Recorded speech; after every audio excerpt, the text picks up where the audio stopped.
Hello नमस्कार साथियों। इससे पहले वाला जो वीडियो था वो एक चुरू ज़िले का आपको पेपर बताया गया था।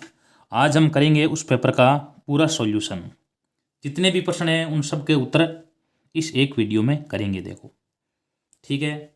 उसमें बताया गया था पेपर बहुत अच्छा है, ठीक है, और बोर्ड परीक्षा में पेपर इसी लेवल का आएगा। देखो और इसी तरीके से आपको करना है और यही जारी रखते हुए हम आराम से पूरे में से पूरे नंबर ला सकते हैं, 80 में से 80 नंबर। ठीक है, तो इसी तैयारी को मजबूत रखते हुए आज हम इस पेपर का हम सॉल्यूशन करेंगे। खंड ए के अंदर दिया है वस्तुनिष्ठ और अति लघुतरात्मक प्रश्न। सवाल नंबर 1, निम्न वस्तुनिष्ठ प्रश्नों के उत्तर का सही विकल्प चयन कर उत्तर पुस्तिका में लिखिए। इनके सिर्फ क्या करना है आपको, इनको अब सारे प्रश्न आपके सामने दिए गए, इनके सब उत्तर पे ध्यान है कि इनके सीधे उत्तर तो है नहीं, अधिकतर इनको मिलाना होगा रफ कार्य में। तो इनको रफ कार्य मिलाने के बाद में सिर्फ क्या करना है, इसका जो उत्तर आ रहा है वो उत्तर भर देना है। इनका पूरा का सॉल्यूशन नहीं लिखना है। देखो वस्तुनिष्ठ प्रश्नों का सिर्फ क्या भरते हैं, जो सही विकल्प है वही भरना है। सवाल नंबर 1 है समांतर श्रेणी 2, 6, 10, 14 के लिए सार्वयंत्र क्या होगा। तो इसका सार्वयंत्र देखते हैं। देखो सार्वयंत्र आपको जाने A2 माइनस A1, 6 माइनस 2 बराबर 4 और 10 माइनस 6 बराबर 4 और 14 माइनस 10 बराबर 4। तो यानी इसका पहले का उत्तर आ जाएगा ए। पहले का उत्तर भर देंगे, ए भर देंगे। देखो दूसरा, समीकरण x² प्लस bx प्लस सी जहाँ ए नॉट इक्वल 0 के मूल वास्तविक नहीं होंगे। अब कब मूल वास्तविक नहीं होते हैं, जब हमेशा याद रखो b² माइनस 4ac का मान 0 से क्या हो, छोटा हो, यानी माइनस में हो। अब ये तो इसमें तो मूल क्या होते हैं, वास्तविक वे भिन्न भिन्न होते हैं। इसमें मूल बराबर होते हैं, इसमें मूल क्या होते हैं, काल्पनिक अर्थात वास्तविक नहीं होते हैं। तो इसका सही उत्तर क्या होगा, देखो से होगा। मूल बिंदु के निर्देशांक होते हैं, हमेशा पढ़ते आ रहे हैं, इसके निर्देशांक होते हैं हमेशा 0 0 होते हैं, हमेशा पढ़ते हैं ये। और आगे वाला है, एक वृत्त की त्रिज्या 14 सेंटीमीटर है, तो इसका क्षेत्रफल क्या होगा। तो सूत्र क्या होता है, सूत्र हमें जानते हैं, क्षेत्रफल का सूत्र होता है πr²।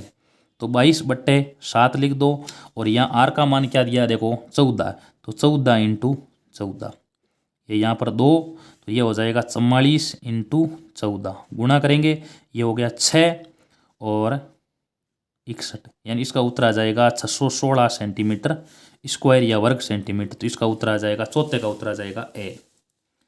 पांचवा सवाल पहले का पांचवा, एक घन की भुजा 9 सेंटीमीटर है, तो घन का संपूर्ण पृष्ठीय क्षेत्रफल क्या होगा। 243 होगा, 486 होगा, 81 होगा, 500 होगा।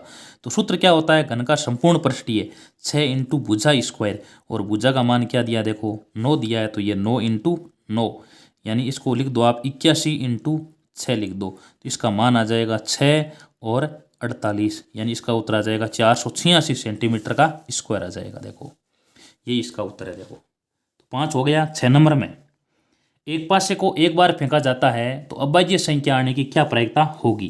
तो आपको जाने पासे के अंदर अभाज्य संख्या होती है 2, 3 और 5, तो इसके अभाज्य संख्या आने की प्रायिकता हो जाएगी 3/6, यानी 1/2। इसका सही उत्तर आ जाएगा 6। अर्धगोले की त्रिज्या 7 सेंटीमीटर, तो इसका संपूर्ण पृष्ठीय क्या होगा। संपूर्ण पृष्ठीय बात की गई है तो सूत्र लगेगा यहाँ पर, संपूर्ण पृष्ठीय है तो सूत्र यहाँ लगेगा 3πr²।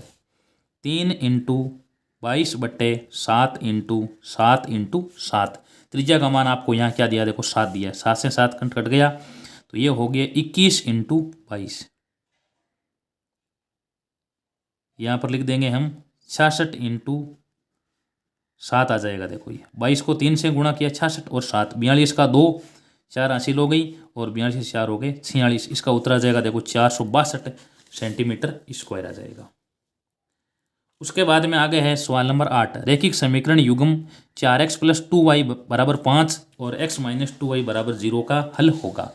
अब सवाल नंबर यहाँ पर कर रहे हैं हम 8वां कर रहे हैं। देखो 4x + 2y = 5 और x - 2y = 0, ये आपके सामने दिया गया है। अब इसमें इसको देखो विलोपन विधि के द्वारा सीधे ही हल कर लो। 4x प्लस 2y बराबर 5 है, x माइनस 2y बराबर 0। विलोपन का नियम यह है गुणांक समान y के समान है तो सीधे काट दो, देखो क्यों कट जाएंगे। ये हो गया 5x बराबर 5। x का मान क्या आ जाएगा, देखो x का मान आ रहा है यहाँ पर 5/5 यानी 1। अब x का मान आप समीकरण 1 में रख दो। समीकरण 1 में रखेंगे तो 4 × 1 बराबर ये 4 प्लस 2y बराबर 5। तो 2y का मान आ जाएगा देखो 5 माइनस 4 यानी 1। y का मान आ जाएगा 1/2। तो x का मान तो 1 है और y का मान 1/2 है। तो ये किस में देखते हैं, देखो ये 7वें का उत्तर आ रहा है जो आपके 8वें का, सॉरी ये 8वां है, 8वें का उत्तर इसमें आ रहा है। देखो ये x का मान तो आ रहा है 1 और y का मान 1/2, तो ये 8वें का उत्तर है। 9वां 5 माइनस 8 3 12 को मिलाने वाले रेखाखंड के मध्य बिंदु का निर्देशांक। मध्य में सूत्र क्या होता है बताया देखो आपको, देखो मध्य बिंदु के निर्देशांक सूत्र होता है x1 प्लस x2/2 और y1 प्लस y2/2। तो ये 5 और 3 8, 8/2 4। तो ये 4 ये देखो सही उत्तर सही आ रहा है। और 1 12 और माइनस 8 तो 4/2 2 आ रहा है। तो सही उत्तर क्या होगा, देखो इसका से होगा। 10वां निम्न में से कौन सी संख्या किसी घटना की प्रायिकता नहीं हो सकती है। ये देखो ये हो सकती है, ये हो सकती है और ये, लेकिन -2.5 नहीं होगी। तो सही उत्तर क्या आएगा, इसका बे आएगा। उसके बाद में आगे सवाल नंबर आपका है 11वां। दी गई आकृति ओ में वृत्त का केंद्र है। देखो ओ वृत्त का केंद्र दिया है, बाह्य बिंदु टी से वृत्त पर 2 स्पर्शरेखाएं टीपी और टीक्यू खींची गई है। यदि पी ओ क्यू का मान 110 डिग्री है, इसका मान 110 डिग्री है, तो पूछा है पी टी क्यू का मान क्या होगा, पी टी क्यू। हमेशा याद रखो ये चतुर्भुज है, देखो ये चतुर्भुज में इस कोण का मान 90 डिग्री है, इस कोण का मान 90 डिग्री है। तो आपको ध्यान है चतुर्भुज में इन दोनों का योग 90 डिग्री है, यानी इन दोनों का योग 180 डिग्री हो गया है। चतुर्भुज के चारों कोणों योग 360 डिग्री होता है। अगर इनका 180 डिग्री है तो बाकी इनका योग भी क्या होगा, 180 डिग्री होगा। तो ये 110 है तो इस कोण का मान अपने आप सिद्ध क्या आ जाएगा, देखो 76 डिग्री आएगा। तो ये सही उत्तर क्या आएगा, देखो इसका 11वें का सही उत्तर आ जाएगा, ये आपके ए आ जाएगा। आगे वाले में क्या लिखा है, आगे वाले करते हैं 12वां। चित्र में डी समांतर बी सी, यदि एडी बटे बी डी का मान 3/2, एडी बटे बी डी यानी इसका मान 3/2 दे रखा है। ए का मान 2.7 है तो इसी ज्ञात करो। तो आपको ध्यान है इसको थेल्स प्रमेय के द्वारा करेंगे, या इसको बोलते हैं आधारभूत समानुपातिक प्रमेय से। तो डी समांतर बी सी है तो आपको ध्यान है कि इसमें क्या होगा, एडी बटे बी डी बराबर क्या होगा, ए बटे इसी होगा। अब इसको क्या हम आराम से क्या कर सकते हैं, देखो इसी का मान ज्ञात कर सकते हैं। तो कैसे ज्ञात करेंगे, देखो यहाँ पर आप लिख दो 3/2। ये किसका मान है, देखो या आकृति में देखो ये एडी बटे बी डी का मान है बराबर 2.7 बटे इसी। तो बराबर में यहाँ लिख दो 2.7 बटे इसी, वज्र गुणा करो 3 इसी का मान आ जाएगा। अब ये गुणा करेंगे, देखो ये आएगा 5.4, तो इसी का मान आ जाएगा इसी बराबर में ये 3 भाग में चले जाएंगे, तो यानी इसका आ जाएगा 1.8, इसी का मान 1.8 आएगा। देखो अब 1.8 किस में आ रहा है, देखो ये सी उत्तर क्या आ जाएगा, देखो इसका बे आ जाएगा। तो ये आपके हो गए सिर्फ वस्तुनिष्ठ प्रश्न यहाँ तक हुए हैं। आगे शुरू करते हैं इनका रिक्त स्थान। तो ये भी सिर्फ क्या करना है आपको, क्या लिखा है, पूर्ति करते हुए उत्तर पुस्तिका में लिखो। किसी बाह्य बिंदु से वृत्त पर 2 स्पर्शरेखाएं खींची जा सकती। इसका उत्तर क्या आएगा, देखो 2 आएगा।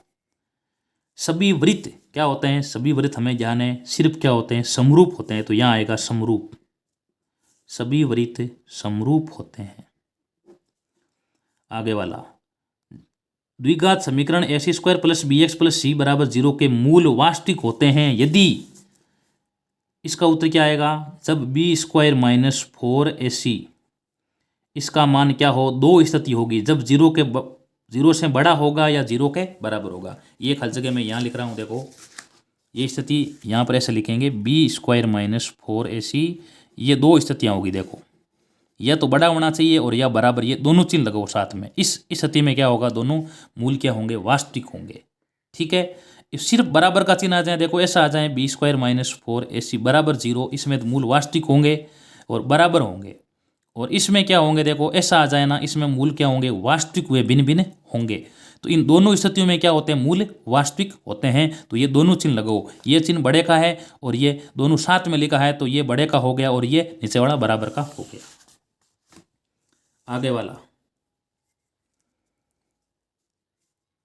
सवाल नंबर 4, समांतर श्रेणी 7 5 3।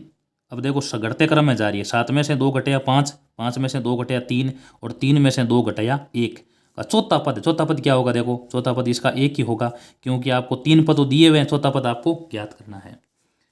यदि वृत्त की परिधि r हो तो वृत्त की परिधि का सूत्र क्या होता है? हमेशा पढ़ते सूत्र होता है 2 पाई r होता है। देखो आगे वाला दिया है, यदि घन की आयतन आपको दे रखा है ये 343, तो घन की भुजा का क्या सूत्र होगा? सॉरी, घन की भुजा ज्ञात करनी है। तो घन का आयतन का सूत्र क्या होता है? भुजा की घात 3। तो ये भुजा की घात 3 बराबर आपको दिया है 343। 343। अब आप इसको किसकी घात 3 लिख सकते हो? इसको आप लिख सकते हो 7 की घात 3 लिख सकते हो, बराबर 7 की घात 3। दोनों में घातें समान है, आधार का मान समान होगा, तो भुजा का मान क्या आ जाएगा? भुजा बराबर आ जाएगी 7। भुजा बराबर 7। तो यहाँ भुजा क्या लिख देंगे? देखो यहाँ आएगा भुजा बराबर में लिख देंगे 7। उसके बाद में आगे है सवाल नंबर 7, दो चरों वाले रेखिक समीकरण 2x + 3y बराबर 11 में x का मान -2 है। x का मान रख दो -2। तो यहाँ -2 रखेंगे ना, तो यहाँ आएगा देखो 2 × -2 माइनस का 4 बनेगा, और -4 का होगा पक्षांतरण, तो ये प्लस का 4, तो 11 + 4 15 हो जाएंगे। 3y बराबर 15 आ रहा है, तो y का मान 15/3, तो यानी 5 आएगा। तो यहाँ y का मान लिख दो 5। आगे है r त्रिज्या और h ऊंचाई वाले बेलन के आयतन का सूत्र आएगा बराबर में πr² h। तो ये आपकी होगी 8 खाली जगह पूरी। आगे आ रहा है अति लघुतरात्मक प्रश्न, एक एक नंबर के प्रश्न आ रहे हैं। सवाल नंबर है पहला, द्विघात समीकरण x² + 5x + 3 के मूल्यों की प्रकृति ज्ञात करो। तो आपको सिर्फ क्या लिखनी है? इसमें मूल्यों की प्रकृति बतानी है। तो सवाल तीसरे का पहला, x² + 5x + 3 बराबर 0। a बराबर इसमें 1 है, b बराबर 5 है और c बराबर 3 है। तो आपको जाने प्रकृति किस सूत्र द्वारा ज्ञात करते हैं? यही एक ही सूत्र है, b² - 4ac। तो यहाँ आएगा 5 का स्क्वायर -4 × a का मान 1 है और c का मान 3 है। तो ये 25 - 12 13, 13 का मान 0 से बड़ा है। तो आगे लिख सकते हो इस समीकरण के मूल वास्तविक व भिन्न भिन्न होंगे। वास्तविक व भिन्न भिन्न होंगे। यही देखो तीसरे का पहला ये प्रकृति हो गई। दूसरा, समांतर श्रेणी में कितने पद है? दूसरा 7 13 19 और आगे यहाँ लिखा 205। कितने पद में आपको बताया है? हमेशा n का मान ज्ञात करो। तो कैसे करेंगे? देखो सबसे पहले आपको इसके अंदर प्रथम पद लिखना है। प्रथम पद a बराबर में है इसमें 7। प्रथम पद a का मान क्या दिया हुआ है? 7।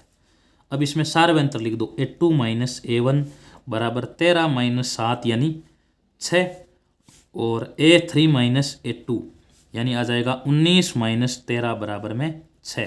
तो इसका सार्वय अंतर आ जाएगा बराबर में सार्वय अंतर d बराबर में 6। और ये किसका मान होगा? ये हमेशा याद रखो, ये n का मान होगा, यानी अंतिम पद है ये। अब सूत्र यहाँ लगेगा an बराबर a + n - 1 × d। an का मान 205 रख दो, a का मान 7 रख दो, n - 1 और d का मान आपके पास में है 6। तो ये 205 - 7 ये बनेगा 198, और ये 6 आएगा भाग में बराबर n - 1। ठीक है। अब यहाँ क्या बचेगा? देखो यहाँ भाग देंगे तो यहाँ 3 बार जाएगा, 3 बार, और 3 ये एक माइनस का है, प्लस का आ जाएगा बराबर n। तो n का मान आ जाएगा आपके 34। यानी इस समांतर श्रेणी में कुल कितने पद है? इसमें कुल है 34 पद है। ऐसे करना है। पहले इसमें आपको इसका सार्वयंत्र ज्ञात कर लेना है, और बाद में ये सूत्र लगेगा an बराबर a + n - 1 × d।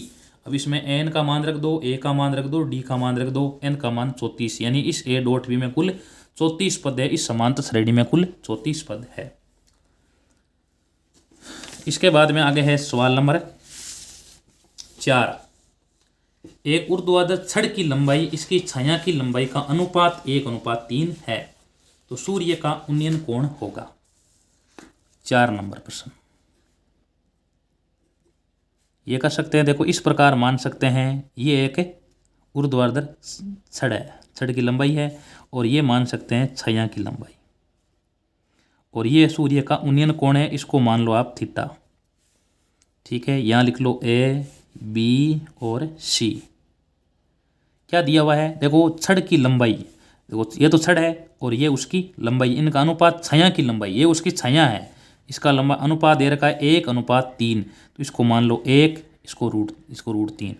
ठीक है, तो यानी ऐसे लिख लो, माना ए बी बराबर में, इसको x से गुणा कर लो, बराबर में x, और बी सी का मान, अनुपात को हमेशा, अब अनुपात रूप में दे रखा है तो उसको x से या y से, कोई k से कोई गुणा कर लो तो कुल लंबाई आ जाएगी, तो यह बी सी का मान आ जाएगा √3x आ जाएगा।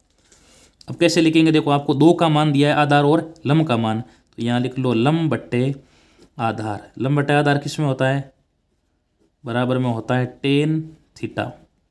लंब का मान x है और आधार का मान √3x है, बराबर में आ जाएगा tan थीटा। तो यहाँ 1/√3 बराबर tan थीटा। 1/√3 मान tan किस में होता है, देखो tan में किसका मान 1/√3 होता है, तो ये मान होता है tan 30 डिग्री का। तो थीटा का मान आ जाएगा, देखो थीटा का मान आ जाएगा 30 डिग्री। 1/√3 मान किसका होता है, tan 30 का होता है, थीटा का मान आ जाएगा बराबर में 30 डिग्री। आगे करते हैं पांचवा लिखा है, एक थैले में 5 लाल और 8 सफ़ेद गेंदें हैं। 5 तो लाल गेंद है और 8 क्या है, सफ़ेद। ठीक है, तो कुल कितनी होगी, देखो कुल गेंद हो गई, कुल गेंद बराबर में हो गई इसमें 13। निकाली गई गेंद सफ़ेद होगी, तो सफ़ेद गेंद की क्या प्रायिकता हो जाएगी, 8/13 हो जाएगी, 8/13। आगे बढ़ा, सवाल नंबर 6, 2 sin 45। 2 sin 45, तो लिख दो यहाँ पर 2 sin 45, इसका मान होता है 1/√2, और आगे है cos 45, इसका मान भी होता है 1/√2। तो ये ऊपर वाला अंश से गुणा कर लो, तो ये 2 × 1, ये 2, और √2 हो जाएगा, तो यहाँ नीचे भी 2, तो इसका मान उत्तरा क्या आएगा, देखो 1 आएगा। ठीक है, और आगे वाला है, एक वृत्त की कितनी स्पर्शरेखाएं हो सकती है, तो हमेशा याद रखो एक वृत्त की अनंत स्पर्शरेखाएं हो सकती है, एक वृत्त की अनंत स्पर्शरेखाएं हो सकती है। आगे सवाल है 8वां, एक वृत्त की परिधि का मान 88 सेंटीमीटर दिया है, तो त्रिज्या का मान क्या होगा। परिधि का मान सूत्र क्या होता है, 2πr बराबर में 88 सेंटीमीटर है, तो सूत्र लिख दो आप, 2 पाई का मान आपको दिया है 22/7 लिखो, इंटू r बराबर में 88, तो r बराबर में 88 × 7/2 × 22। ठीक है, ये यहाँ पर देखो 44 होगा, और ये भाग जहाँ 2 बार जाएगा, r का मान आ जाएगा बराबर 14 सेंटीमीटर, तो इसमें त्रिज्या का मान आ जाएगा 14 सेंटीमीटर। आगे करते हैं इसका 9वां, त्रिभुजों की समरूपता की भुजा कोण भुजा SAS की कसौटी लिखिए।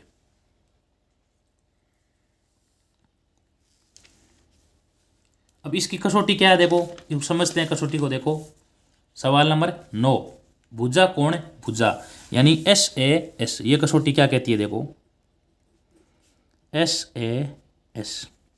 आपके सामने देखो ये 2 त्रिभुज दिए गए हैं, ये 2 त्रिभुज दिए गए हैं।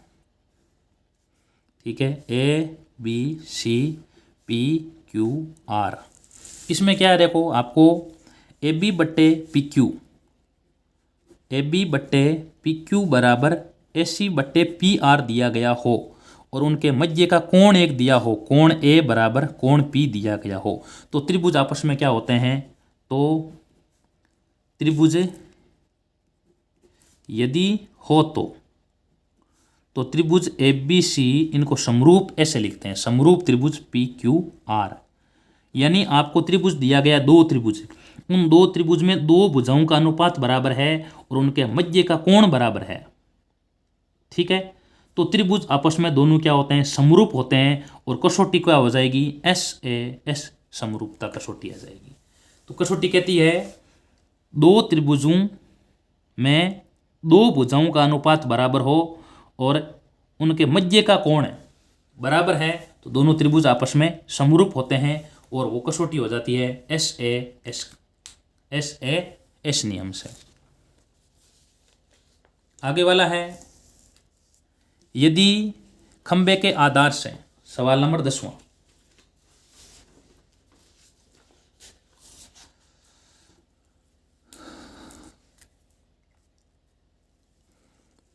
सवाल नंबर 10वां, खंबे के आधार से, मान सकते हैं ये खंबा है, इसके आधार से 20 मीटर दूर, ये देखो यहाँ पर 20 मीटर दूर मान लिया है। जैसा ये चित्र ऐसे बनाओ, जो लिखा है जैसा चित्र बनाते रहो। प्लेटफार्म के एक बिंदु से, यहाँ 20 मीटर दूर स्थित प्लेटफार्म के एक बिंदु से खंबे की चोटी पर लगे हुए कैमरे का उन्नयन कोण 60 डिग्री है। यानी यहाँ पर इस कोण का मान आपको दिया है 60 डिग्री। क्या पूछा है, खंबे की ऊंचाई, तो इसको क्या मान लो, x मान लें। तो आपको किसका मान ज्ञात करना है, x का मान ज्ञात करना है। त्रिभुज ए बी सी में, त्रिभुज ए बी सी में, उसके बाद में यहाँ सब लिखेंगे सबसे पहले लंब बट्टे आधार। अगर इसको आप आधार बट्टे लंब लिखो तो ही सही है, क्योंकि आपको दो ही मान दिए गए हैं, लंब और आधार। लंब बट्टे आधार बराबर हो जाएगा tan थीटा। लंब का मान यहाँ x बट्टे 20 बराबर में आ जाएगा tan 60 डिग्री। x बट्टे 20 बराबर √3। तो यहाँ मान क्या आ जाएगा, देखो आगे x का मान आ जाएगा, इसके बट्टा में 1 मान लो, 20√3। तो यहाँ पर खंबे की ऊंचाई, खंबे की ऊंचाई बराबर आ जाएगी 20√3 मीटर। ये इसका आंसर है। देखो इस प्रकार ये आपके हो गए अति लघुतरात्मक प्रश्न के 10 सवाल पूरे हुए।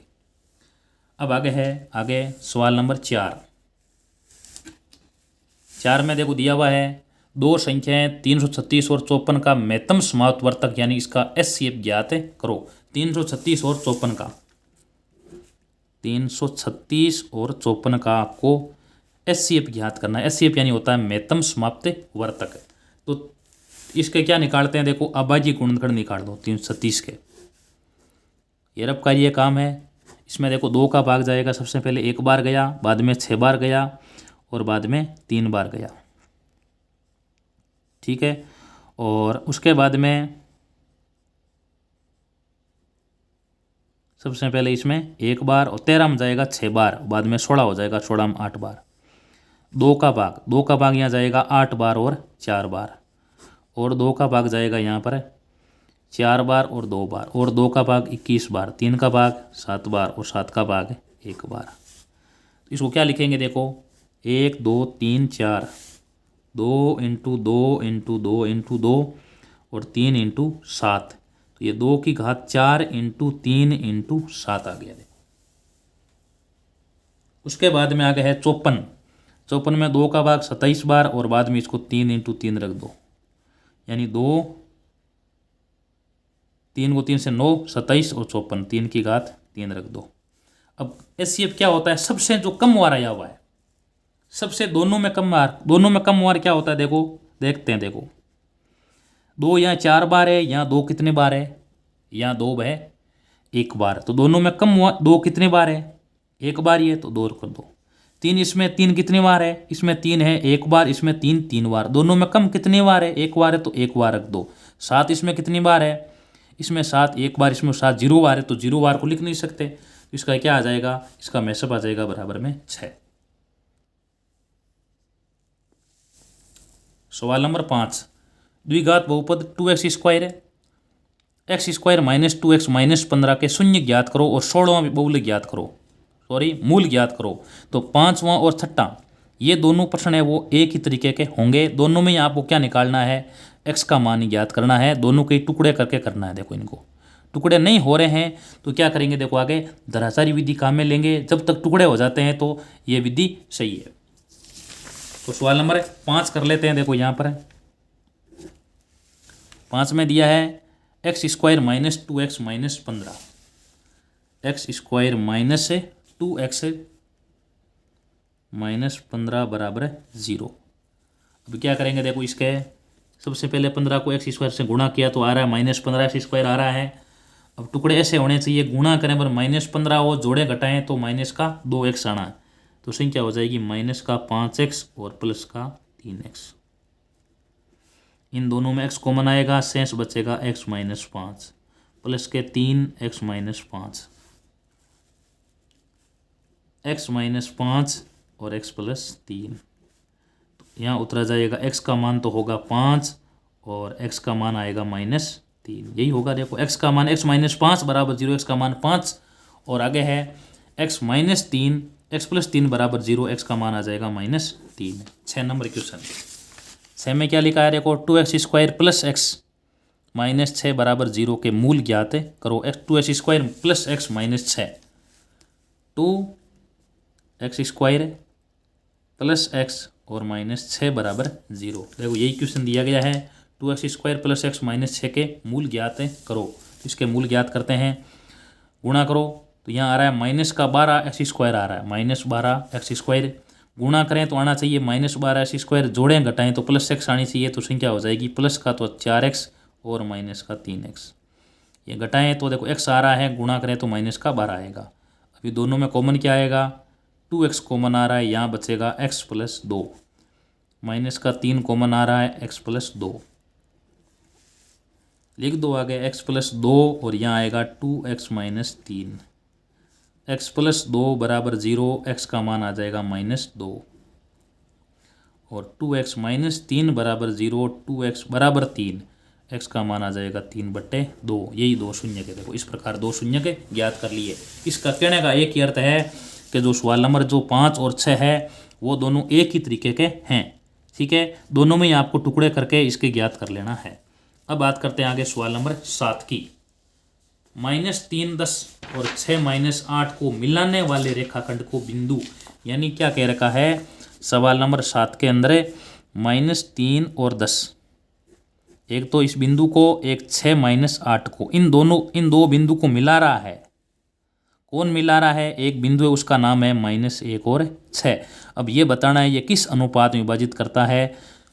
तो अनुपात हमें ध्यान नहीं है, तो अनुपात क्या मान सकते हैं, अनुपात मान सकते हैं k अनुपात 1, k अनुपात 1। तो यहाँ पर आपको x और y ये जान करना, x1 y1 है, x2 y2 है और ये x और y है।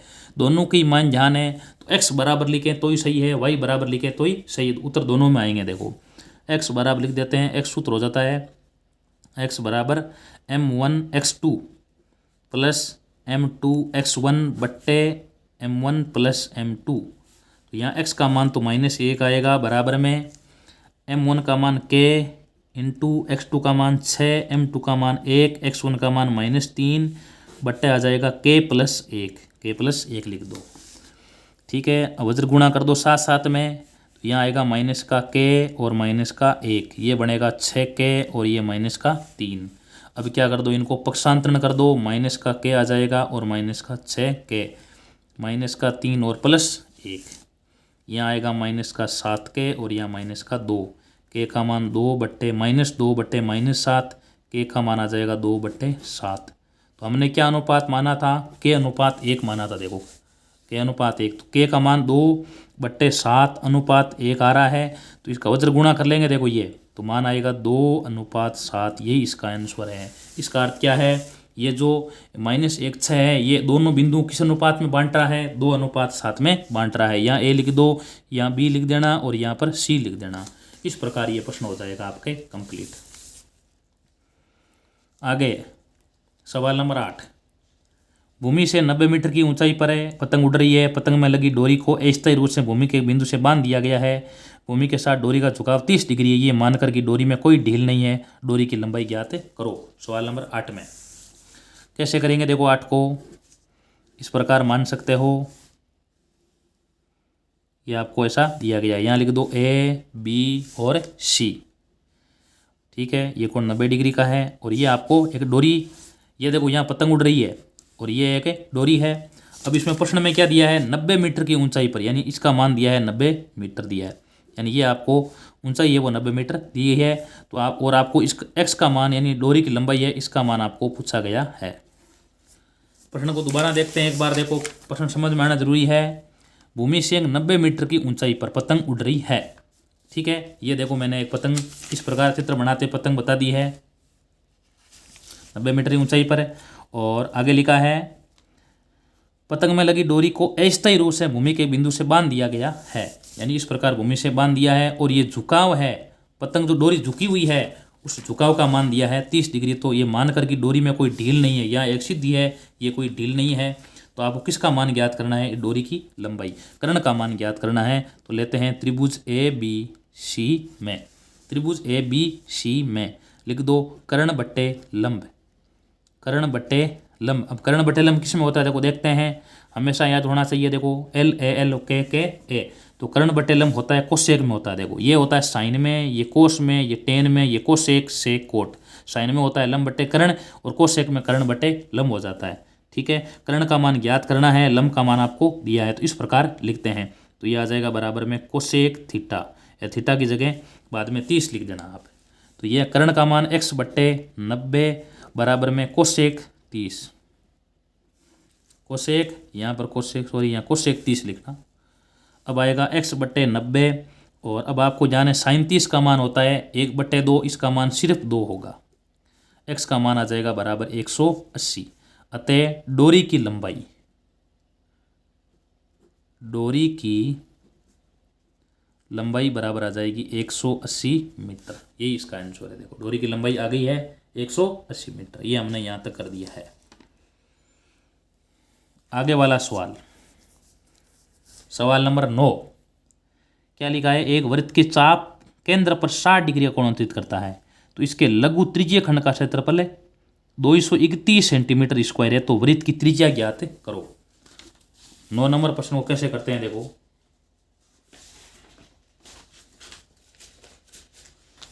यानी आपको सवाल नंबर 9 के अंदर इस प्रकार एक वृत्त दिया गया है। इस वृत्त के अंदर ये देखो, ये क्या है? ये आकृति देखते हैं ना, तो ये क्या लग रहा है आपको? एक लघु त्रिज्यीय खंड है ये। इसका क्षेत्रफल आपको दिया है और कोण का मान दिया है 60 डिग्री। थीटा का मान आपको दिया है 60 डिग्री। और क्या दिया है? लघु त्रिज्यीय खंड, ये लघु त्रिज्यीय खंड है, तो यहाँ लिख दो लघु त्रिज्यीय खंड का क्षेत्रफल, लघु त्रिज्यीय खंड का क्षेत्रफल बराबर दे रखा 231 सेंटीमीटर स्क्वायर, 231 सेंटीमीटर स्क्वायर। सूत्र क्या होता है लघु त्रिज्यीय खंड का? सूत्र हम जानते हैं, सूत्र होता है पाई आर स्क्वायर थीटा बट्टे 360 बराबर में होता है 231 लिख दो आगे। अब यहाँ पर मान रखो पूरा, पाई का मान 22/7, आर का मान ज्ञात करना है, इनटू थीटा का मान 60 डिग्री और बट्टा हो जाएगा, यहाँ डिग्री लिखो, यहाँ 360 डिग्री बराबर में 231। ये 60, अब देखो डिग्री है, डिग्री से कट जाएगा, 36 में 6 का भाग जाएगा 3, 6 बार जाएगा, यहाँ लिख देंगे 6। और आर स्क्वायर का मान आ जाएगा देखो 231 इंटू 6 इंटू 7 बट्टे ये आ जाएगा 22।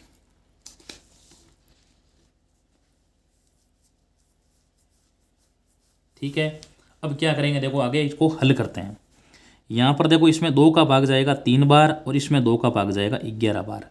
11 का भाग इसमें देंगे, 11 का भाग इसमें कितनी बार जाएगा? 11 का भाग इसमें जाएगा 21 बार जाएगा।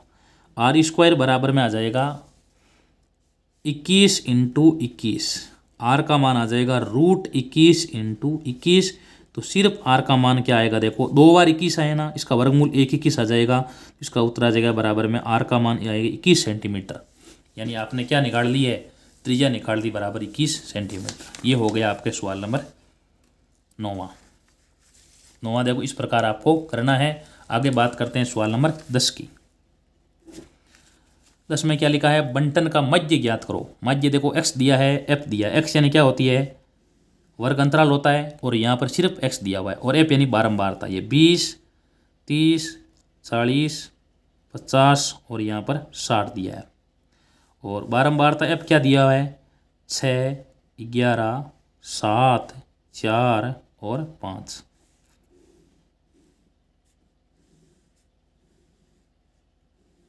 ठीक है, तो पहले हम क्या याद करते हैं? देखो इसके अंदर कुछ नहीं करना है, सिर्फ आपको इसमें एपेक्स का मान ज्ञात करना है। एपेक्स का मान यहाँ आ जाएगा 120, और ये यहाँ पर गुणा करेंगे, ये आ जाएगा यहाँ पर 330 आ जाएगा। देखो ये 330। ठीक है, और इसको गुणा करेंगे तो ये आ जाएगा 2800 आ जाएगा। देखो ये 28 आगे 0, 330 आएगा ये, और ये आ जाएगा यहाँ पर 200, ये यहाँ पर आ जाएगा 300। जोड़ना किन किन को है, एक तो जोड़ना है एफ को जोड़ लो, यहाँ लिख दो सिग्मा एफ और यहाँ लिख दो सिग्मा एफ एक्स, इन दोनों चीज़ों को जोड़ लेना है। तो यहाँ जोड़ने पर क्या आएगा, देखो ये 9 हो गए 9, और 9 और 7 हो गए, 9 और 16, 16 और 6 22, 22 और 11 कितना हो गए, देखो 33 हो गए। ठीक है, 33 हमने ज्ञात कर लिया है। उसके बाद में इनको जोड़ेंगे, देखो ये देखो 0 0 आ रहा है, यानी जिनको जोड़ते हैं 120, उसके बाद में है 330, 280 है, और बाद में 200 है, और बाद में 300, इनको जोड़ लेते हैं, देखो 0, और ये आ जाएगा 8 3 11 2 15, एक हासिल हो गई, ये 5 7 3 10 और 2 12, 1250, इसका मान आ रहा है 1250। अब सूत्र क्या होगा, देखो सूत्र वही है माध्य का, सूत्र हो जाएगा माध्य बराबर में, सूत्र आ जाएगा माध्य बराबर में सिग्मा एफ एक्स बट्टे sigma F, sigma F x बट्टे सिग्मा एफ। तो इसका मान है 1250 बट्टे 33। ठीक है, हम इनमें भाग लगाना, 33 का भाग जितनी बार जा रहा है वो लिख लो। देखो क्योंकि इसमें ये 3 से कटेंगे तो है नहीं, कटने वाले नहीं है, तो क्या करेंगे 33 सीधे 33 का भाग लगाना, तो यहाँ पर भाग लगा, रफ कार्य में भाग लगा दो, तो यहाँ 1250 और यहाँ लिख दो 33। सबसे पहले भाग जाएगा इसमें 3 बार, 26 बचेगा और 0। अब यहाँ 33 का भाग 8 बार जाएगा, देखो 33 × 8, ये हो गए 4, और ये 26, 264 ज़्यादा हो रहे हैं तो भाग जाएगा 7 बार, 37, 231 घटाएंगे, 10 में से 1 गया यहाँ पर 9, और 5 में से 2 गए 3, 5 में से 3 2, यहाँ पर पॉइंट लगा दो और यहाँ पर 0। अब भाग जाएगा 9 बार, 33 × 9, तो ये आएगा 27, 2 हासिल हो गई, और 27 से 2 29 ज़्यादा हो रहे हैं तो भागे 8 बार जाएगा, इसका उत्तर आ जाएगा 37.8। यहाँ होगा 264, इसको आगे वो निकाल सकते हैं, आगे एक पॉइंट और निकाल दो, यही क्या देखो इसका आंसर है। इसमें ये प्रश्न देखो अलग आया हुआ है, ऐसा किताब में कहीं प्रश्न नहीं है, तो क्या करना है, सिर्फ आपको पहले ये सारणी इस प्रकार बनाते हुए इसमें क्या निकाल दो, सीधे एफ एक्स ज्ञात कर लो, बाद में एफ एक्स को जोड़ लो और एफ को जोड़ लो, सूत्र हो जाएगा माध्य बराबर सिग्मा एफ एक्स बट्टे सिग्मा एफ कर लो, और ये क्या हो जाएगा, आंसर आ जाएगा। सवाल नंबर आगे 11 है, दर्शाइए कि 5 - √3 अप्रिमेय संख्या है, ये आपको दर्शानी है। तो सबसे पहले आपको बताया है क्या मानते हैं, देखो 5 - √3 बराबर अप्रिमेय संख्या है, अप्रिमेय आपको बतानी है, तो लिखो मानना 5 - √3 एक परिमेय संख्या है, हमेशा उल्टा मानते हैं, परिमेय संख्या है। 5 - √3 बराबर P बट्टे Q, P व Q पूर्णांक है, और यहाँ लिखेंगे Q ≠ 0। मानना P व Q का एक के अतिरिक्त उभयनिष्ठ गुणनखंड है, उसे P व Q से विभाजित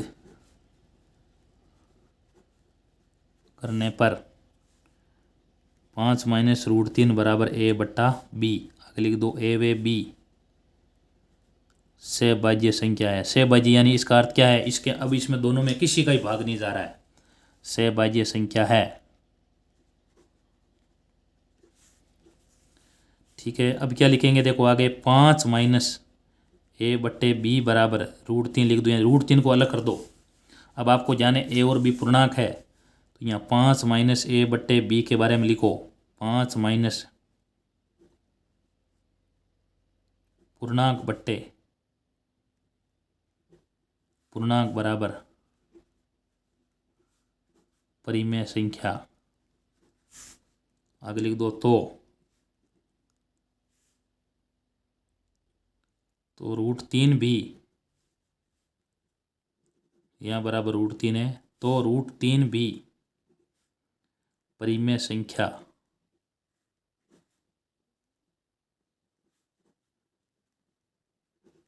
लेकिन हम जानते हैं लेकिन हम जानते हैं √3 एक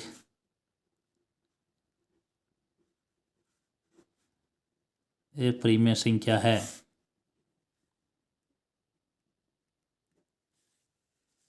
अतः विरोधाभास है कि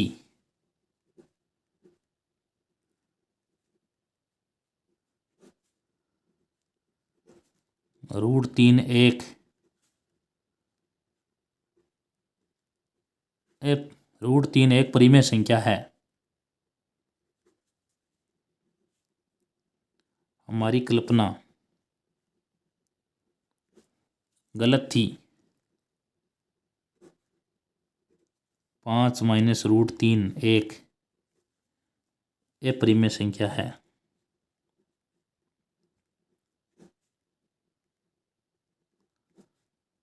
यहाँ तक आपको करना है। ये हो गया सवाल नंबर 11वां। 12वां क्या लिखा है, एक द्विघात बहुपद ज्ञात करो जिसके शून्यक दे रखे हैं 5 और -√5 और -√5 दे रखे हैं। तो पहले क्या लिख लो आप, इनके शून्यकों का योग लिख लो। शून्यकों का योग या मूलों का योग, -√5 पहले इनको जोड़ लिया तो ये इनका 0 आएगा देखो, और बाद में इन गुणनफल कर लो, शून्यकों का गुणनफल, शून्यकों का गुणनफल ये आ जाएगा बराबर में, गुणा कर लो -√5 × √5, √5 गुणा करेंगे तो यहाँ पर ये -5 आ जाएगा। देखो ये √5 5 और ये चिन्ह समान है तो माइनस का सूत्र क्या होता है देखो, x² शून्यकों या मूलों का लिख दो चाहे, शून्यकों का योगफल x प्लस शून्यकों का गुणनफल, शून्यकों का गुणनफल बराबर में 0। तो यहाँ योगफल का मान 0 है और गुणनफल का मान -5 है, यहाँ -5 लिखेंगे और बराबर में 0, तो मान x² -5 बराबर 0, यही इसका उत्तर है। देखो ये हो गया आपके सवाल नंबर 12वां। सवाल नंबर 13, भुजा 7 सेमी वाले घनाकार बल्लों के ऊपर अर्धगोला रखा हुआ है। अर्धगोले का अधिकतम व्यास क्या हो सकता है? इस प्रकार बने ठोस का पृष्ठीय क्षेत्रफल ज्ञात करो। यानी ये एक घनाकार ब्लॉक है,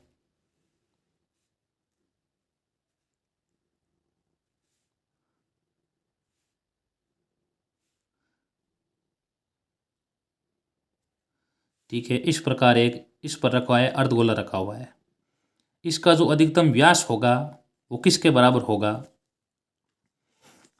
इसका जो अधिकतम व्यास होगा वो इस घन की भुजा के बराबर होगा। तो आपको लिखना है घन की भुजा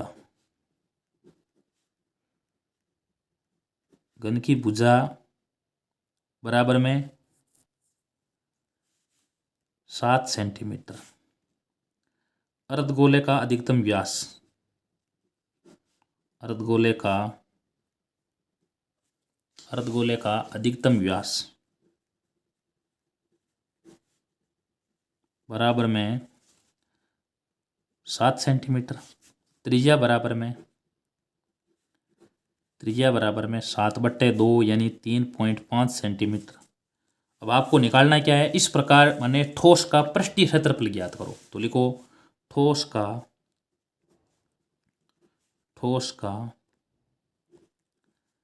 पृष्ठीय क्षेत्रफल बराबर में घन का पृष्ठीय क्षेत्रफल, घन का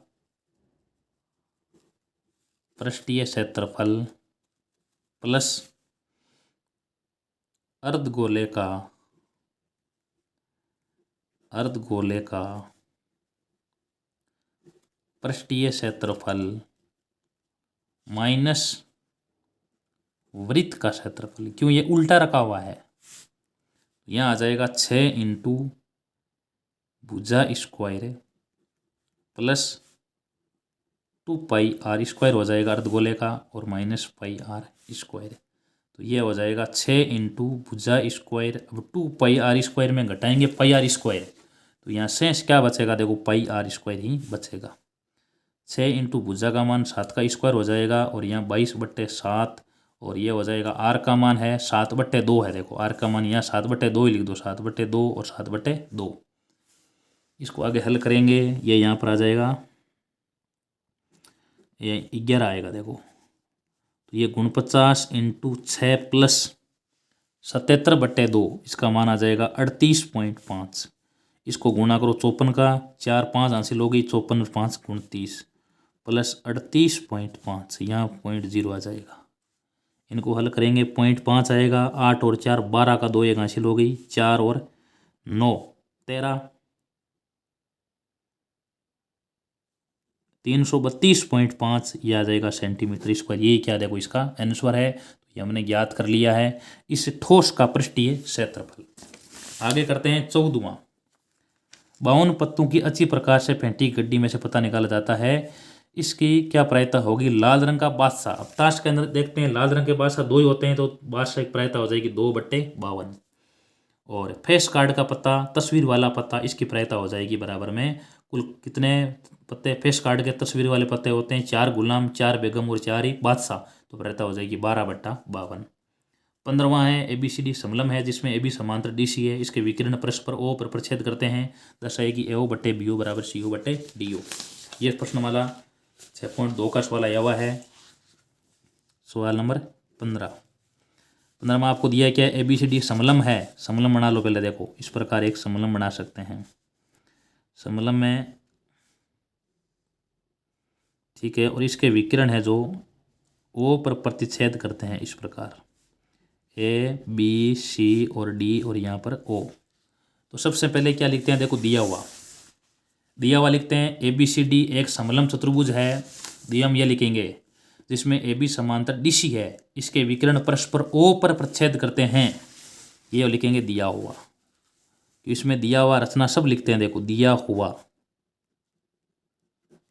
इसके बाद में लिखते हैं रचना में आपको लिखना है, इसको इसे मिला देना है। यहाँ पर एक बिंदु ले लो, F ले लो, F को O से मिलाया, बिंदु F को O से मिलाया, ये रचना में। अब लिखेंगे आगे सिद्ध करना है, सिद्ध क्या करना है, सिद्ध करना है सिद्ध ये करना है AO/BO बराबर CO/DO। ये आपको देखो सिद्ध करने में लिखना है। अब इसके बाद में आगे लिखते हैं उत्पत्ति। अब इसमें आपको देखना है, आपको ध्यान है कि समलम का अर्थ है AB समांतर DC, यानी इसकी 2 भुजाएं समांतर है, और रचना में मिलाया जो FO समांतर AB समांतर DC है, यानी FO इस AB के और DC के दोनों के समांतर है। दोनों के समांतर इसलिए है कि AB और DC तो क्या है पहले से ही समांतर थी, और हमने क्या कर लिया, जैसे मान लिया भाई AB के समांतर खींची है, तो ये CD के अपना आप क्या हो जाएगी समांतर, इसका अर्थ तीनों आपस में क्या हो गई है समांतर हो गई है। अब इसमें 2 भुजाएं समांतर होनी चाहिए, ऐसा आपको त्रिभुज लेना है। तो पहले त्रिभुज लेते हैं ABD में, त्रिभुज ABD में, त्रिभुज ABD में, ABD में देखो FO समांतर AB है, तो लिख दो FO समांतर AB।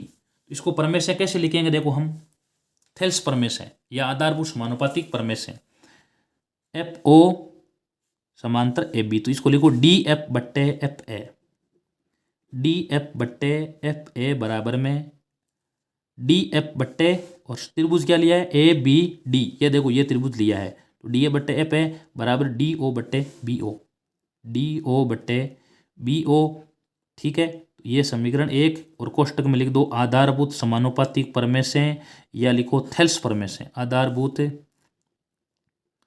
समानुपातिक प्रमेय से।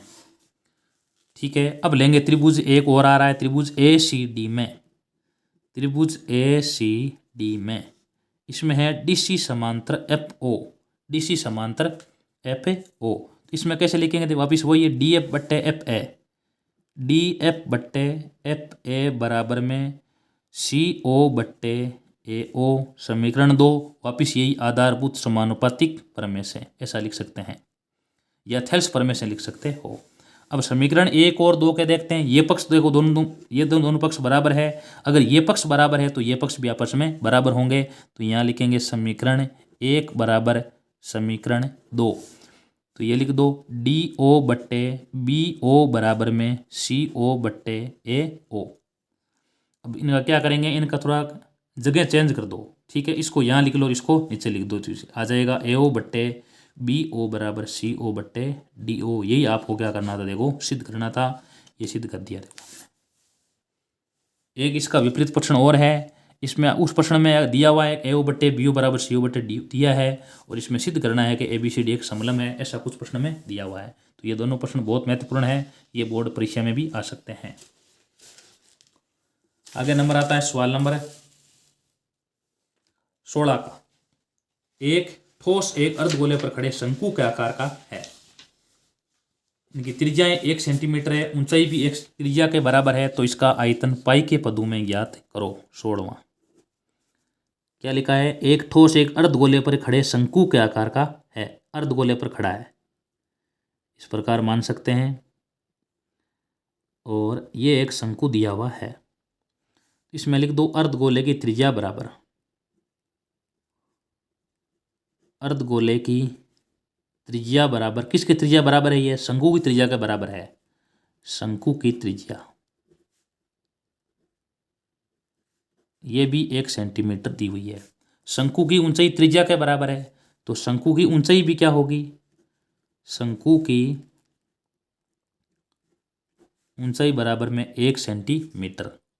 इसका आयतन, ठोस का आयतन, इस पूरे ठोस का आयतन पाई के पदों में, तो लिख दो ठोस का आयतन बराबर में अर्धगोले का आयतन प्लस अर्धगोले का आयतन प्लस शंकु का आयतन। अर्धगोले का आ जाएगा 2/3 पाई आर क्यूब, और शंकु का आ जाएगा 1/3 पाई आर स्क्वायर एच। अब इसमें ज्ञात कर लेते हैं मान। देखो 2/3 आ जाएगा, पाई अपनी जगह, आर का मान 1/3, पाई अपनी जगह आ गया, और आर का मान देखो 1 का स्क्वायर इंटू 1, ये देखो 1 ही होगा, तो यहाँ 2 पाई बट्टे 3, और यहाँ आ जाएगा पाई बट्टे 3।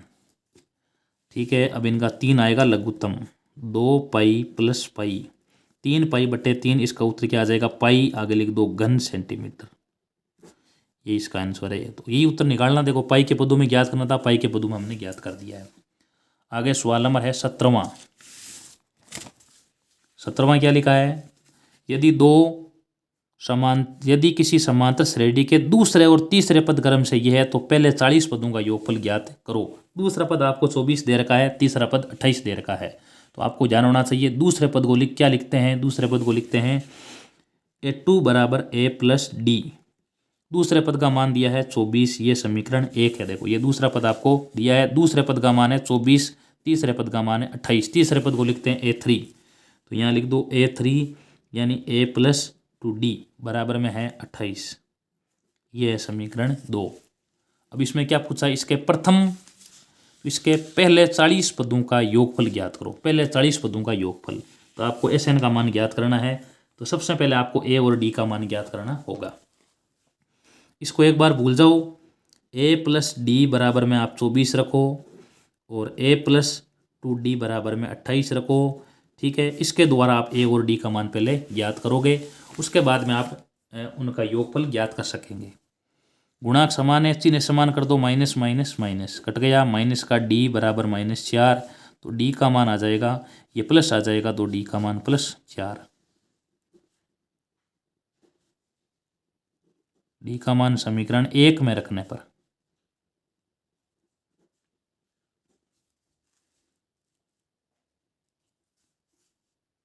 a + 4 बराबर 24,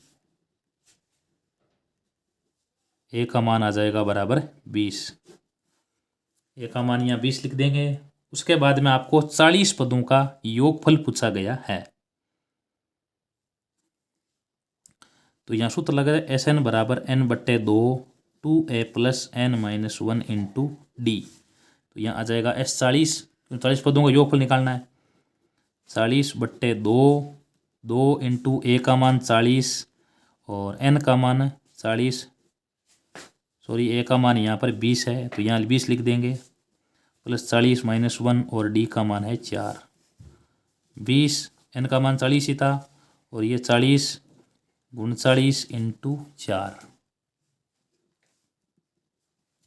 इसको हल करेंगे तो ये 40 + 36, 36 के 6 3 हासिल हो गई और 12 और 3 15। ठीक है, 4 को 6 से गुणा किया, 36 के 6 3 हासिल होगी, 12 और 3 15।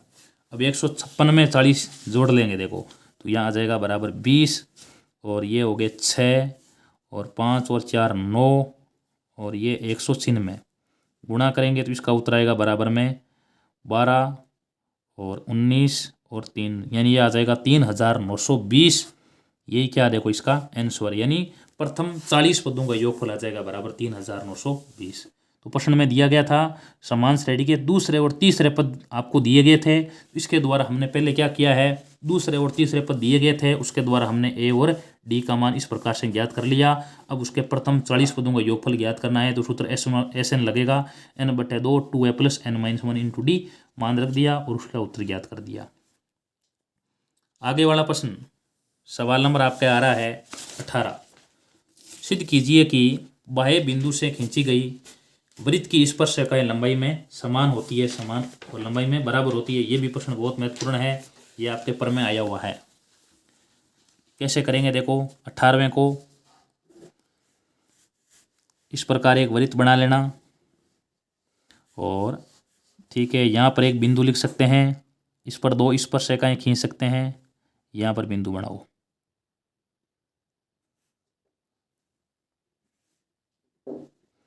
यहाँ पर लिख दो P,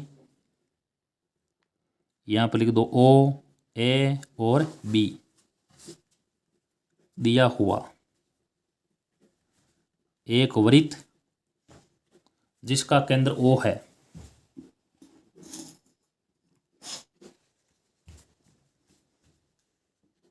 O है, बाह्य बिंदु P से वृत्त पर 2 स्पर्श रेखाएं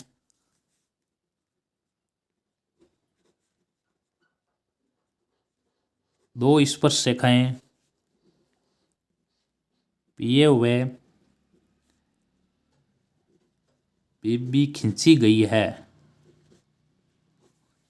ठीक है, उसके बाद में रचना में लिख देना O को P से मिलाया। उसके बाद रचना हो गई, आगे लिखना है सिद्ध करना है। क्या सिद्ध करोगे, सिद्ध ये करना है AP बराबर में BP। अब आगे है उत्पत्ति। उत्पत्ति में क्या करेंगे, 2 त्रिभुज लेना है, त्रिभुज AOP व त्रिभुज BOP में सबसे पहले OA बराबर में OB, यानी इन 2 त्रिभुजों को सर्वांगसम कर दो, उत्तर आ जाएगा वृत्त की त्रिज्या। कोण OAP बराबर कोण OBP, ये कोण क्या है, प्रत्येक 90। प्रत्येक 90 क्यों है, क्योंकि स्पर्श रेखा है वो त्रिज्या पर हमेशा क्या होती है, लंब होती है। ठीक है, OP बराबर OP, ये है उभयनिष्ठ भुजा, उभयनिष्ठ यानी जो दोनों में काम आ रही हो उभयनिष्ठ भुजा होती है। त्रिभुज AOP सर्वांगसम त्रिभुज BOP सर्वांगसम क्या आ जाए, किस नियम से त्रिभुज सर्वांगसम होंगे, नियम आएगा ये RHS सर्वांगसमता से। RHS सर्वांगसमता से क्यों हो रहा है, क्योंकि समकोण त्रिभुज में कर्ण है, देखो ऊपर वाले समकोण त्रिभुज में इसमें ये कर्ण और एक अन्य भुजा, नीचे वाले त्रिभुज में ये कर्ण और अन्य भुजा के बराबर है, तो त्रिभुज होते हैं सर्वांगसम और नियम आएगा यहाँ पर RHS सर्वांगसमता से। और जो त्रिभुज सर्वांगसम होते हैं उनके संगत भाग बराबर होते हैं, इसलिए यहाँ पर लिख देंगे AP बराबर में BP कोष्टक में आ गया CP CT से। इसका अर्थ हमेशा याद रखो, बाह्य बिंदु से खींची गई वृत्त की स्पर्श रेखाएं लंबाई में समान होती है। सवाल नंबर 19, एक्स अक्ष पर वे बिंदु ज्ञात करो जो 2, -5 और -2, 9 से समदूरस्थ है।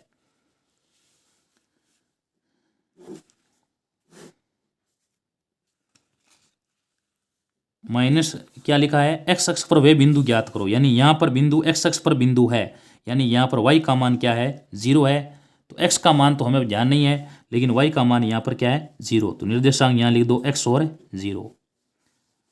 x अक्ष है और ये बिंदु क्या है, इन दोनों से समदूरस्थ है। अब नाम क्या है, यहाँ पर तो लिखा है 2 और -5 और यहाँ लिखा है -2 और 9 लिखा है, देखो यहाँ A लिख दो, यहाँ B लिख दो और यहाँ C लिख दो, तो इनकी दूरियां क्या है देखो समान है, तो यहाँ लिख दो AB बराबर में लिख दो BC, यानी AB के बीच की दूरी BC के बीच की दूरी के बराबर है, यानी A और B के बीच की दूरी बराबर, तभी समदूरस्थ नाम आया है, यानी जो बिंदु B है उनकी दूरी A से और C से समान दूरी है। प्रश्न में देखो दिया हुआ है एक्स अक्ष पर वे बिंदु ज्ञात करो जो बिंदु 2, -5 और -2, 9 से समदूरस्थ है, यानी समान दूरी पर है। ठीक है, यहाँ तक कर लिया। अब इसके बाद में AB बराबर BC लिख दिया। अब क्या करेंगे, AB के बीच की दूरी का सूत्र ये होता है, देखो 2 बिंदुओं के बीच की दूरी √(x2 - x1) का होल स्क्वायर है, y2 - y1 का होल स्क्वायर। AB के बीच की दूरी, अब AB में देखो x2 का मान क्या है, देखो x है, तो यहाँ क्या लिखेंगे x - 2 का होल स्क्वायर है। अब y2 का मान 0 है, 0 माइनस और यहाँ y1 का मान -5 है, यहाँ रूट लगा दो, ये AB की दूरी बराबर BC में देखो x2 का मान -2 है, तो यहाँ -2 लिख दो, x1 का मान सिर्फ x है, तो यहाँ x लगा दो की घात 2। y2 का मान क्या है, y2 का मान है आपके यहाँ पर 9 दिया है, तो यहाँ 9 - 0 का होल स्क्वायर आ जाएगा। दोनों तरफ रूट है, रूट लगा दो, रूट से रूट क्या हो जाए कट जाएगा। इनको सूत्र से खोलेंगे, इन दोनों को सूत्र लगेगा a - b का होल स्क्वायर बराबर a² - 2ab + b का होल स्क्वायर आ जाएगा। a का मान x है, b का मान 2, a² में x² आ जाएगा -2 × x × 2 + b² में 2 का स्क्वायर आ जाएगा, ये 0 + 5 का स्क्वायर आएगा, तो यहाँ 5 का स्क्वायर लिख दो। ठीक है, इसको आप ऐसे हल कर दो, पहले बार माइनस चिन्ह कॉमन लेकर के हल कर सकते हो, या इस सूत्र के द्वारा सीधे ही हल कर सकते हो। अब अभी मिलाएंगे ना तो अभी उत्तर अलग आएगा। देखो a का मान यहाँ -2 लग रहा है, b माइनस का माइनस है और b का मान सिर्फ क्या है x है, देखो a² में क्या होगा -2 का स्क्वायर आएगा, बाद में माइनस का 2 × a का मान -2 है और इंटू b का मान क्या है सिर्फ x है, प्लस b² में x² आ जाएगा और 9 का आ जाएगा 81 लिख देंगे, और यहाँ x² आ जाएगा, यहाँ माइनस का आएगा 4x और ये 25 और 4 29 बराबर ये 4 और ये यहाँ पर क्या बनेगा, देखो ये प्लस का 4x होगा और ये प्लस x² और बाद में प्लस 81 आएगा। x² इधर लिखेंगे तो ये माइनस का कट जाएगा, देखो 4x है, 4x का होगा पक्षांतरण, तो माइनस का 4x बराबर 85 - 29, ये माइनस का 8x घटाएंगे, देखो 15 में से 9 गया 6, 7 में से 2 गया 5, x का मान आ गया 56 बट्टे -8, x का मान आ गया -7। अतः हमने बिंदु क्या माना था, बिंदु बी माना था, तो बी के निर्देशांक हो जाएंगे -7 और 0। ये हमने ज्ञात कर लिया। देखो ये इसका आंसर है। आगे वाला सवाल कर रहे हैं, निम्न बंटन का माध्य ज्ञात करो। माध्य ज्ञात करना है। सवाल नंबर देखो 20 कर रहे हैं। देखो आगे बंटन का माध्य ज्ञात करो। यहां पर वर्ग दिया हुआ है और यहां पर दिए बारंबारता। 45 से 55, 55 से 65, 65 से 75, 75 से 85 और 85 से है ये 95। विधि जो अच्छी लग रही है उस विधि से कर सकते हैं। हमारे पास में 2-3 विधियां हैं। ठीक है, ज़्यादा बड़े मान है विधि काम में लेंगे। देखो हम तो यहाँ सबसे पहले आप बारंबारता आपको दी हुई है। देखो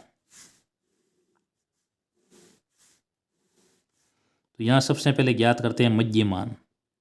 मध्यमान यानी xi ज्ञात कर लो। मध्यमान xi, इनका मध्यमान क्या होगा, इनका मध्यमान 50। ठीक है, इनका मध्यमान आ जाएगा 60, 70, 80 और 90। 3 दिया है, बाद में 10 दिया है, 11 दिया है, 8 दिया है और 3 दिया है। कल्पित के द्वारा कर लेते हैं। तो कल्पित मान a बराबर में मान लेते हैं 70। विधि का नाम नहीं दिया लेकिन बड़े मान होने के कारण कल्पित के द्वारा कर रहे हैं, सरल रहेगा। देखो ठीक है, तो यहाँ d बराबर में di ज्ञात करेंगे xi माइनस a।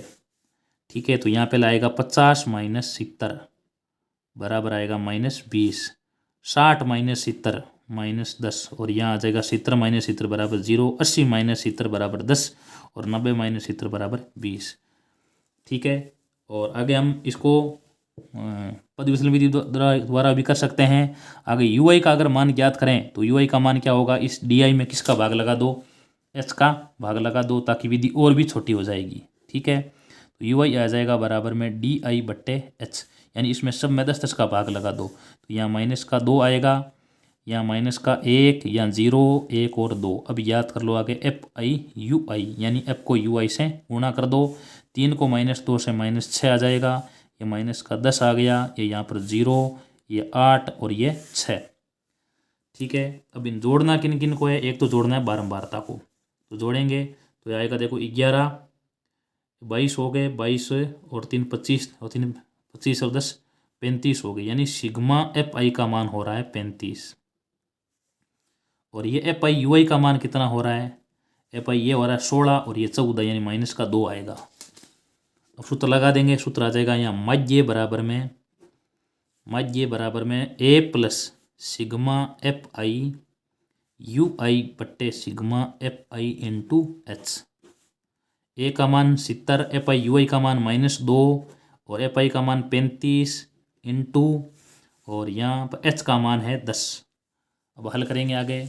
यहाँ पर देखो भाग 2 बार गया, यहाँ पर 7 बार, तो 70 माइनस 4 बट्टे 7, 70 माइनस तो भाग जाएगा नहीं, सबसे पहले लगा देंगे पॉइंट, 40 बट्टे 7 यहाँ 5 बार और बाद में 57। तो इसका उत्तर आ जाएगा बराबर में 70 में से घटाएंगे, 70.0 में से घटाएंगे 0.57, 10 में से 7 गया 3, 10 में से ये 9 में से 5 गया 4 और यहाँ 9 और यहाँ 6। उत्तर आ जाएगा इसका गुणसूत्र 0.43, ये इसका आंसर है। अगर इसको प्रत्यक्ष द्वारा करते हैं तो बड़ी हमें गुणा ज़्यादा करना पड़ता है, और अगर इसको हम सिर्फ कल्पित के द्वारा करते हैं तो थोड़ा बहुत और कम गुणा करना पड़ेगा, और अगर इसको हम पद विचलन विधि द्वारा करें तो हमें लास्ट में सिर्फ एक ही गुणा करना पड़ा। ठीक है, और हमें गुणा करना ही नहीं, इसलिए सबसे ये बेस्ट विधि है बड़ी संख्याओं के लिए। तो ये आपके हो गया 20 सवाल पूरे हो चुके हैं। अब आगे करते हैं सवाल नंबर 21। निम्न को प्रतिस्थापन विधि द्वारा हल करो, और आगे है अथवा हम दोनों में से जो आपको अच्छा लगता है उसके द्वारा कर सकते हैं। तो पहले क्या करते हैं, इसको हम 21 नंबर को करते हैं प्रतिस्थापन के द्वारा हल करते हैं। x प्लस 3y बराबर में 6 और आगे दे रखा है 2x माइनस 3y बराबर में 12, ये समीकरण 2। तो इसको प्रतिस्थापन द्वारा करेंगे तो समीकरण 1 से x का मान ज्ञात कर लो। x बराबर आ जाएगा 6 माइनस 3y। ठीक है, एक्स का मान समीकरण 2 में रखने पर, एकदम सिंपल है, समीकरण 2 में रख दो, समीकरण 2 में रख दो एक्स का मान। अब एक्स का मान 2 इंटू एक्स का मान क्या है, देखो यहाँ पर 6 माइनस 3y है, आगे माइनस 3y अपनी जगह लिख दो बराबर 12, यानी सिर्फ एक्स की जगह क्या कर दो, ये मान रख दो।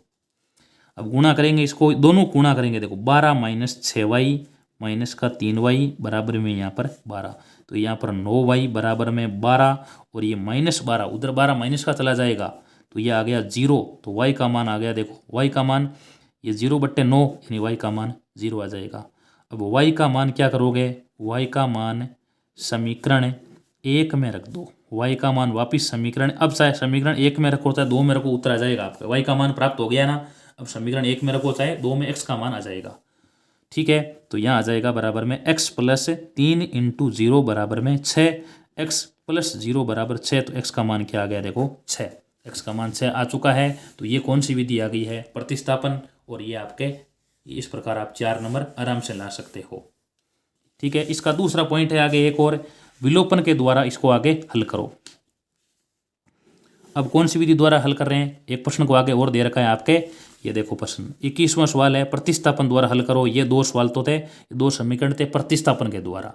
अब ने विलोपन भी हल करो, विलोपन के द्वारा दे रखा है 2x प्लस वाई माइनस 6, ये लिख देते हैं, देखो 2x प्लस वाई माइनस 6 बराबर 0, ये समीकरण 1 है, और 4x माइनस 2y माइनस 4 बराबर 0, 4x minus 2y 4x minus 2y minus 4 बराबर 0 समीकरण 2 है। कैसे करेंगे, देखो विलोपन विधि का नियम यह है कि गुणांक समान करो। गुणांक समान कैसे करेंगे, यहाँ 4x, तो यहाँ 4x कैसे आएगा, इसको 2 से गुणा कर लो। अगर समीकरण x के गुणांक समान करना चाहोगे आप, ठीक है, तो इसको 2 से गुणा करो। y का गुणांक समान करना चाहोगे ना, तो आप समीकरण 1 को 2 से गुणा ही करना पड़ेगा आपको। तो लिख दो समीकरण 1 को 2 से गुणा करने पर, ठीक है, गुणा करो, यहाँ से ये आएगा 4x प्लस का 2y माइनस का 6 बराबर 0, और नीचे 4x लिख दो माइनस का 2y माइनस का 4 बराबर 0, ठीक है। अब देखो ये y के गुणांक समान है, चिन्ह समान है, कट जाएंगे, तो यहाँ पर 8x, और ये यहाँ पर हो रहा है माइनस का 10 बराबर में 0, 8x बराबर में 10, x का मान आ जाएगा 10/8, यानी ये आ गया 5/4। अब x का मान कहाँ रख दो आप, समीकरण 1 में रख दो। x का मान चाहे समीकरण 1 में रख दो और चाहे 2 में रख दो, उत्तर आ जाएंगे। x का मान समीकरण में 1 में रख रहा हूँ, समीकरण 1 में रखने पर, तो ये देखो 2x है, ऊपर देखो 2x है, 2 इंटू 5/4 आ जाएगा, और प्लस y माइनस का 6 बराबर 0, तो ये 5/2 आ रहा है। y बराबर में 6 प्लस का आ जाएगा और माइनस का 5/2। अब क्या करेंगे, आगे इनका 2 लेसअप आएगा, तो यहाँ y का मान 2 लघुत्तम आ गया, तो 12 माइनस 5, यानी यहाँ पर आ गया 7/2। x का मान तो 7/2 है, x का मान तो है 5/4, और y का मान है 7/2। इस प्रश्न में आपको दोनों में से एक, चाहे प्रतिस्थापन विधि द्वारा हल करो और चाहे विलोपन द्वारा हल करो, दोनों में से आपको एक करना था। अब इसके बाद में आ गए है सवाल नंबर 22वां भी दोनों में से आपको एक ही करना है, करते हैं, देखो दोनों को ही।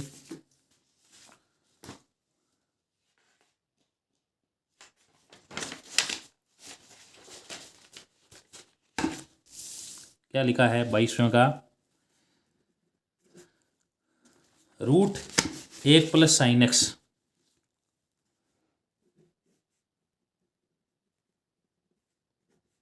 एक माइनस साइन एक्स बराबर में दे रखा है सेक एक्स, सेक ए, यहाँ पर सॉरी ए लिखा है, ए यहाँ पर भी ए लिखा है, सेक ए प्लस टेन ए। सबसे पहले लेते हैं LHS,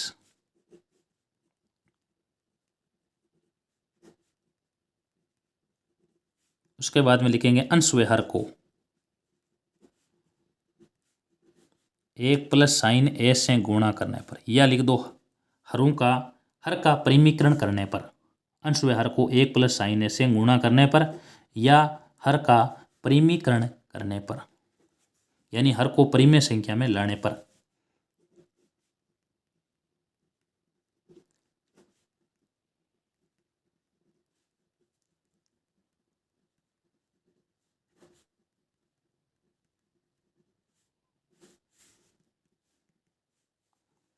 ऊपर तो हो जाएगा देखो यहाँ पर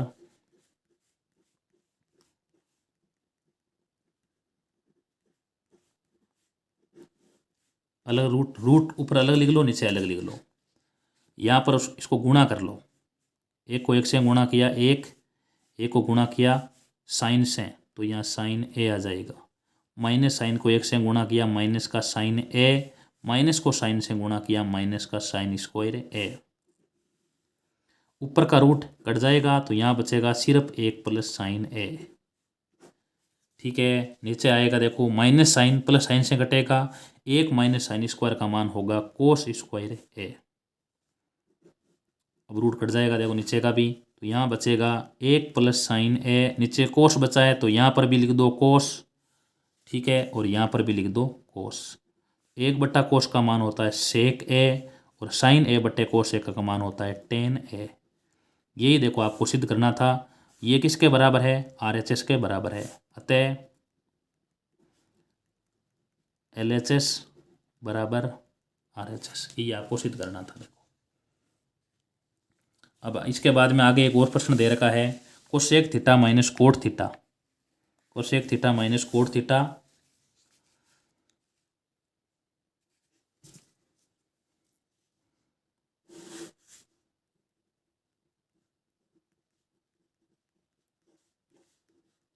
बराबर में दे रखा है एक माइनस कोस थीटा और एक प्लस कोस थीटा। ये देखो यहाँ पर आपके सामने आया हुआ है, पेपर के अंदर है। दूसरा cosec theta minus cot theta बराबर एक माइनस कोस थीटा और एक प्लस कोस थीटा। इसको हल करते हैं तो सबसे पहले यहाँ लिखते हैं वही LHS बराबर cosec theta minus cot theta. Cosec theta का मान क्या होता है? देखो एक बट्टा साइन थीटा, और कोट थीटा का मान होता है कोस थीटा बट्टा साइन थीटा।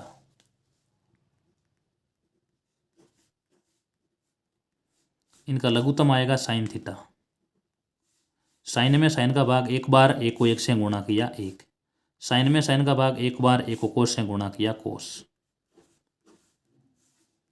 ठीक है, अब इस ऊपर लिख दो एक माइनस कोस थीटा, दो बार है, और नीचे है, नीचे हो जाएगा साइन स्क्वायर थीटा।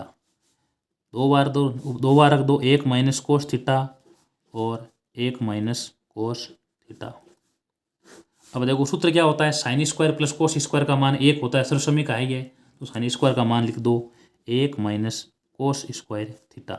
यहाँ इसका घात दो लगा सकते हैं, तो यहाँ सूत्र आएगा ए स्क्वायर माइनस बी स्क्वायर बराबर में होता है ए माइनस बी और ए प्लस बी। ऊपर हो जाएगा एक माइनस कोस थीटा और एक माइनस कोस थीटा, और नीचे क्या हो जाएगा? देखो एक बार प्लस में एक बार माइनस में, यानी एक माइनस कोस थीटा और एक प्लस कोस थीटा। अब एक तो कट जाएगा देखो, तो यहाँ इसका उत्तर बनेगा एक माइनस कोस थीटा और एक प्लस कोस थीटा। ये किसके बराबर है? देखो RHS के बराबर है।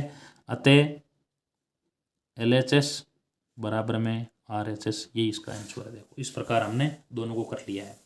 जो अच्छा लगता है वो आराम से कर सकते हैं।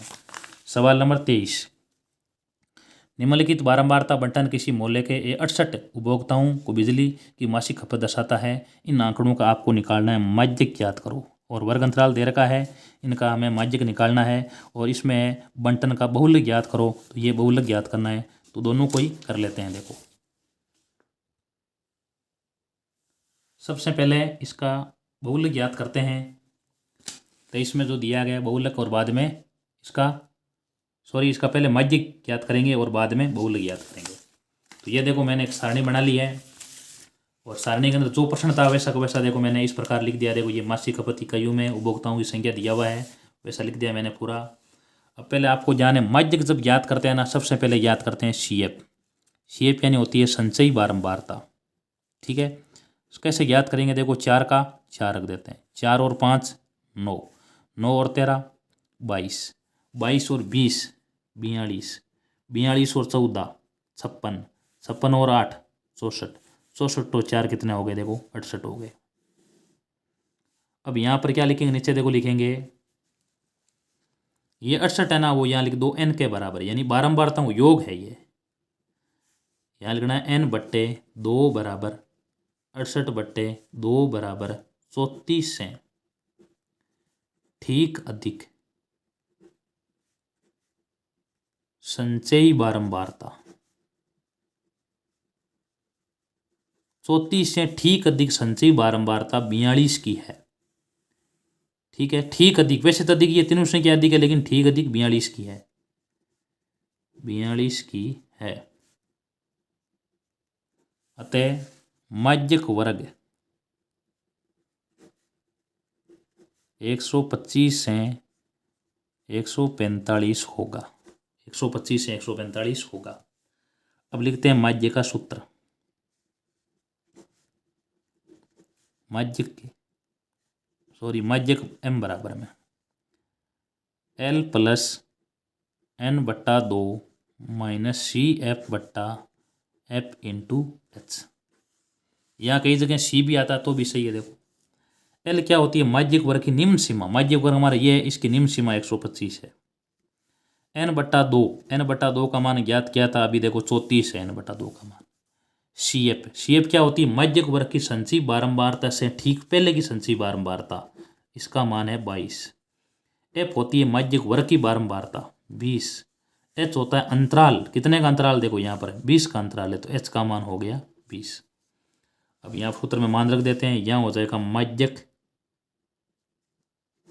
m बराबर में L का मान है 125 प्लस n बटा 2 का मान 34 माइनस 22 बट्टे f का मान 20 और h का मान है 20। ये कट जाएगा, ये 125 प्लस 12, इसका उत्तर आ जाएगा बराबर 137। ये इसका आंसर है। देखो तो हमेशा याद रखो, हमारा जो माध्यक वर्ग आएगा उन्हीं के बीच ही क्या हो गया, हमेशा ये माध्यक प्राप्त होगा। तो माध्यक क्या आ रहा है, देखो 137 आ रहा है, ये 137 इसके बीच में ही प्राप्त होगा। यही क्या है, वो इसका आंसर है। इसके बाद में आगे वाला है बहुलक ज्ञात करना। ये देखो प्रश्न में आपके सामने प्रश्न दिया गया था, ये बहुलक ज्ञात करो।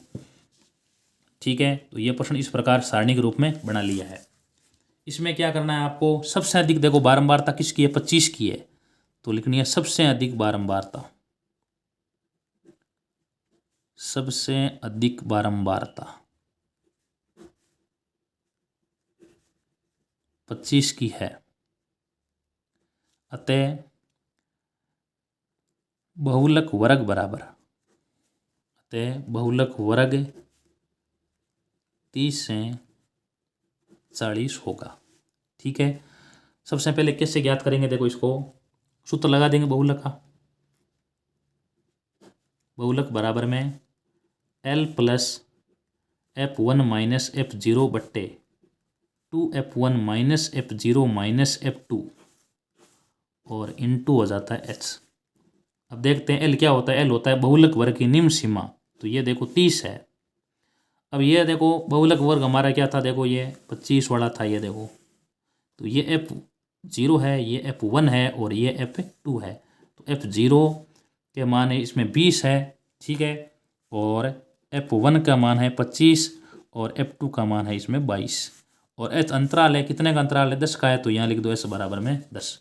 अब सूत्र में मान रख दो, तो यहाँ आ जाएगा बहुलक बराबर